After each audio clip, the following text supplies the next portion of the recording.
Dubartiin tokko mirga ulfa ofirraa baasuu ishee kan mirkaneesse ajaji mana murtii Roe v. Wade jedhamu waggaa 49ffaa isaa irratti leellistoonni farra ulfa ofirraa baasuu Waashingtan keessatti hiriira geggeessanii jiran.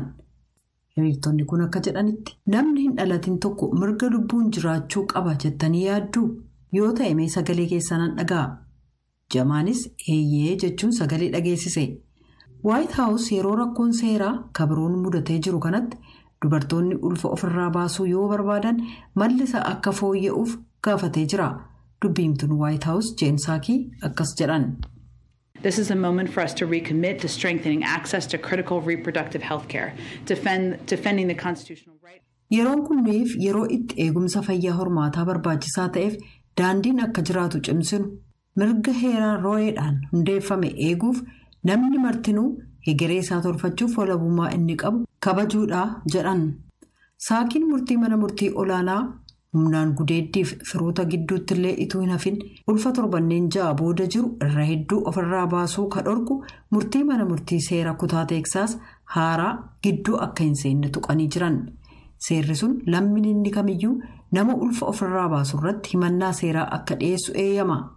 Ugguraawwan haaraan kun kan ba'an erga Rippaabilikaanonni waggoota dheeraaf seerri ulfa ofirraa baasuu ilaalchisee jiru laaffataadha jechuudhaan himataa turanii booda. The U.S., of course, is currently an outlier in the international community. We are ranked right up there with North Korea and China. Dhugumatti United States hawaasa addunyaa keessaa adda. Filannoo ulfa ofirraa baasuu gamalaaleen Kooriyaa Kaabaaf Chaayinaa waliin ennaa ilaalamu biyya akkaan eeyyama kenninu keessatti ramadamna jedhan.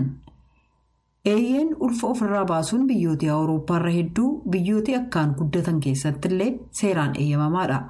Baatii muddee keessa manni murtii olaanaa United States torbanneen 15 booda ulfa ofirraa baasuu kadhorku seera Mississippi hojiirra oolchuuf itti yaadee jira.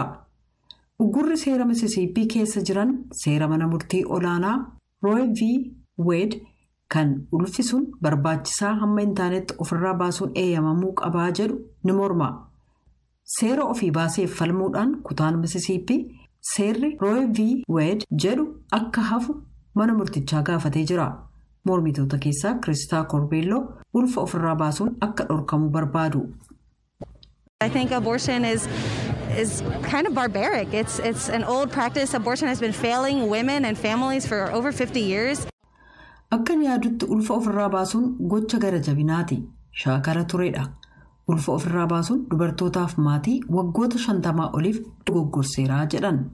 Gama biraan kanneen dubartiin jiddu seeninsa mootummaatiin ala ulfa ofirraa baasuuf mirga qabdi jedhanis jiru. Demokiraatik ta'an Lois Frankel akkas jedhan.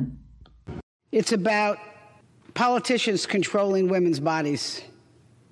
It's about politicians taking away the personal decision of people. Tattaaffiin kanneen farra ulfa ofirraa baasu dhimma namoonni siyaasaa qaama dubartootaa to'achuuti. Kun namoonni siyaasaa murtii dhuunfaa kan namoonni eegumsa fayyaa isaan barbaachisu argachuuf qaban irraa mulquuti jedhan. I've never had an abortion myself, but there is a chance that I might need one day, and this is just about abortion justice and liberating abortion. Antakkaa ulfa ofirraa baaseen beeku garuu carraanni guyyaa tokko itti na barbaachisu jiraachuu mala. Kanaaf kun dhimma haqa ulfa ofirraa baasuuf walabummaa argachuuti jedhan.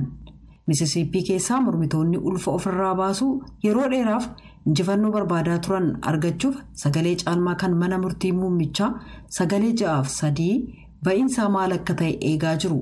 Manni murtichaas murtii isaa waggaa kana beeksisuuf jira. Qophiin Ameerikaaf uummata ishee kanarraa kanuma torban qophii biraan hanga walitti deebinutti nagaatti.